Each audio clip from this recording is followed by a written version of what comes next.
Salam əziz müəllimlər, hamınızı xoş gördük. Bugün platformamız üzərində başqa bir tapşırıq tipinin yaradılması ilə tanış oluruq.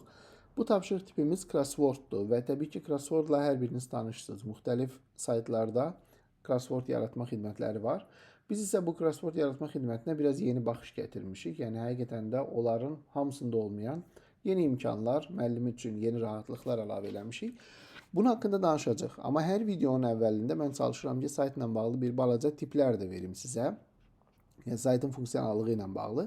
Bugün bu tip qovluqlarla bağlı olacaq. Əsas tapşırığa keçmədən öncə tapşırıqları qovluqların içərisinə necə rahat şəkildə əlavə edib, necə rahat şəkildə çıxara biləcəyinizi göstərmək istəyirəm. Baxın, məsələn, bu tapşırığı mən yaratmışam. Bunu götürdüyüm zaman sürüşdürə bilirəm. Bu tapşırığı gətirib qovluğun üzərinə qoyduğum zaman tapşırıq birbaşa üzərində plus işarəsi əks olunur və bu onu göstərir ki, o həmin qovluğun içərisinə keçməyə hazırdır. Mən bunu burada buraxsam, əgər bu şəkildə tapşırıq həmin qovluğun içərisinə düşür. Mən qovluğun içərisinə keçib həmin tapşırığı qovluğun içindəki başqa bir qovluğun içinə də eyni qaydada ata bilərəm. Və bu şəkildə biraz da irəliləyib digər bir qovluğun içərisinə ata bilərəm və bu şəkildə. Və gəldim, sonuncu qovluğun içində yenə də irəli ata bilərəm təbii ki. Birdən yadıma düşdü ki, bunu başqa bir qovluğa atmalıymışam. Bunun üçün bunu əsas səhifəyə qaytarmalıyam, digər lazım olan qovluğa atmaq üçün. Bunu eləmək üçün yenə tapşırığı tutursunuz və bu şəkildə fikir verirsinizmi? Yol boyunca hər hansı bir qovluğun adının üzərinə gələndə yenə də plus işarəsi yaranır. Yəni bu da o deməkdir ki, bu öz qovluğunun içində təbii ki yaranmır. Digər hər hansı bir qovluğun içərisinə siz bu faylı göndərə bilərsiniz. Yəni fayl dediyim sizin oyununuzu. Məsələn, mən bunu Activity Hub-a testlər qaytarıram və bu arada bunların hər biri naviqasiya rolunu oynayır. Məsələn, mən birdən-birə test folderə və oradan da Activity Hub-a qayıda bilirəm. Bu şəkildə qayıtdım, gördüm ki, öncə yaratdığım tapşırıq doğrudan da Activity Hub-da qalıb. Bu da balaca bir funksional tipdir. Müəllimlərdən yeni təkliflər gəlsə, təbii ki, onları da burada tətbiq edə bilərik sizin işinizi daha da asanlaşdırmaq üçün. Gəlin indi əsas məsələmizə keçək və crossword tapşırığını necə sürətli və qısa zamanda yaratmağı öyrənək. Bunun üçün hər zaman olduğu kimi Create New Activity bölməsinə daxil olursunuz. Buradan Individual Activities, yəni müəllimlə şagirdin eyni vaxtda aktiv olmağını tələb eləməyən tapşırıq tiplərinin içərisindən crosswordumuzu seçirik. Crossword adı vermək lazımdır. Mən Covalent rabitə haqqında bir crossword yaradacağım. Görüm adı burada qalıbmı? Qalmalı idi əslində, bəli. Covalent Bonding tapşırıq tipimdir. Make public eləyirəm ki, hər kəs görüb oynaya bilsin, yəni istifadə edə bilsin. Create Activity dedim və tapşırığım yaradıldı. Burada sizin tapşırığa Word, yəni söz daxil eləməyinizin klassik yolu. Burada açar sözü, burada isə izahını yazaraq daxil eləməkdir. Amma təbii ki, biz bunu eləməyəcəyik. Çünki bizim saytımızda CSV import deyilən bir funksiya var.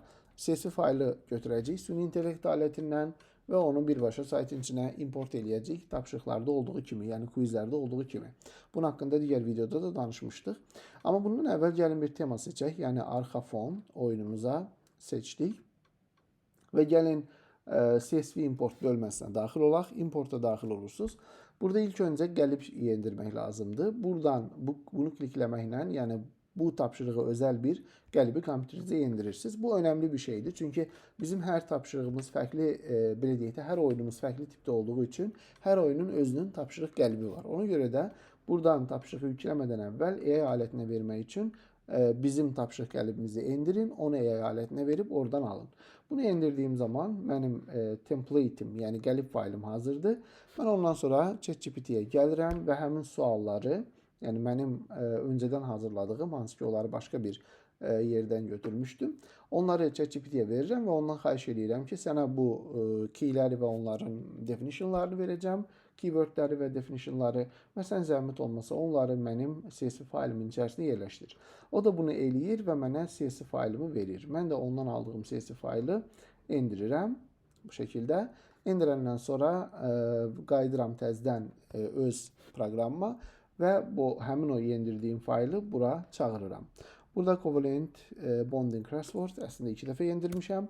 Enter vururam, fayl yüklənir. Burada fayl görünür yükləndiyi və Start Import deyirəm. Start Import dediyim anda artıq crossword hazırdır. Bu qədər. 2 vur 2, 4. Bu qədər sadə. Tapşırığın, belə deyək, crosswordun özünü ekranda sağa sola, mouse'un təkəri ilə istifadə edib irəli geri, idarə edə bilərsiniz. Ekranı biraz yuxarı çəkib daha rahat görünüş əldə edə bilərsiniz. Center deyilən bir şey var. Yəni tapşırığı belə deyək də mümkün olan ən yaxın pozisiyaya gətirir. Və təbii ki, bu sizə uyğun deyilsə, siz burada müəyyən dəyişikliklər də edə bilirsiniz. Mənim burada danışmaq istədiyim funksiya hər hansı bir sözü unutmusunuzsa, bunu buradan inject bölməsindən sözü və onun keywordünü, yəni definitionunu yazaraq buradan inject eləyə bilərsiniz. Hər hansı söz səhv düşübsə, yəni əlavə düşübsə, bunları buradan silə bilərsiniz. Crossword'un ümumi görünüşü sizi qane eləmirsə, buradan regenerate vurub başqa formalarda yarada bilərsiniz. Məsələn, regenerate vurdum. Mən adətən bu şəkildə uzunluğa dayanan tapşırıq formalarını sevirəm. Bir baxaq görək. Bu şəkildə, bəli. Məsələn, bu ola bilər. Başqa da nə var? Dik oldu. Vaxt itirmək də istəmirəm. Belə, bu da olar. Yəni, ekrana rahat yerləşsin deyə bunlar daha sərfəlidir. Və bunların hamısını eləyəndən sonra təbii ki, save layout. Öncə, yəni bu quruluşu seçdiyinizi təsdiqləyirsiniz. Yəni, layout bu quruluşu istəyirəm deyirsiniz. Save layout və save layout verəndə sizə fəaliyyətinizi təsdiq eləməyinizi istəyir və təsdiq edirsiniz. Ondan sonra da bütün tapşırığı ya test eləyə bilərsiniz, ya da birbaşa save eləyə bilərsiniz. Mən save eləməyi üstün tuturam və save dediyim zaman tapşırıq save olunur. Gəlin baxaq görək necə işləyir. Buradan edit eləyə bilərsiniz təbii ki, əgər nəsə problem varsa, yoxdursa birbaşa launch activity deyirsiniz. Sözlər burada qıraqda görünür. Biz burada elə bir funksiyonallıq yaratmışıq ki, üzr istəyirəm, definitionlar, yəni izahlar burada qıraqda görünür. Biz burada elə funksiyonallıq yaratmışıq ki, sözlərin izahları azdırsa, yəni yerləşmirsə ekrana, bu zaman əgər normaldan uzundursa, arxasında 3 nöqtə qoyulur. Məsələn, məndə yoxdur elə bir hal. Üzərinə kliklədiyiniz zaman daha da genişlənir və hamısını oxuya bilirsiniz. Belə bir imkanımız var. Burada A və D ilə göstərilənlər soldan sağa və sağdan sola olanları göstərir. Və burada bizim üçün maraqlı olan nədir? Digər crossword saytlarında belə deyək də, sözləri yazdıqca hərflər avtomatik olaraq ard-arda düşür. Biz bunu etmədik. Bunu niyə etmədik? Biz məsələn 4 yol ayrılıcına gələndə burada məntiqlə aşağı da yazmaq olar, ya yana da yazmaq olar. Bu seçimlə müəllimlərimizin fikrini qarışdırmamaq üçün biz sadəcə oxlardan istifadə elədik. Məsələn, bura A yazırsınızsa, aşağı oxu basanda B-ni bura yaza bilərsiniz və ya yan oxu basanda C-ni bura yaza bilərsiniz. Yəni, crossword'un içində naviqasiyanızı bir növ klaviaturadakı oxlarla idarə edirik və məncə bu daha belə deyək də uyğundur. Çünki mən məsələn belə bir 4 yol ayrılıcında aşağı yazmaq istəyirəm. Bəzən baxıram ki, sağa yazır və ya sağa yazmaq istəyirəm, aşağı yazır. Faydalı olduğunu düşünmürsünüzsə, bizə məlumat verə bilərsiniz. Bilirsiniz artıq bizə necə əlaqə saxlamaq olar bizlə.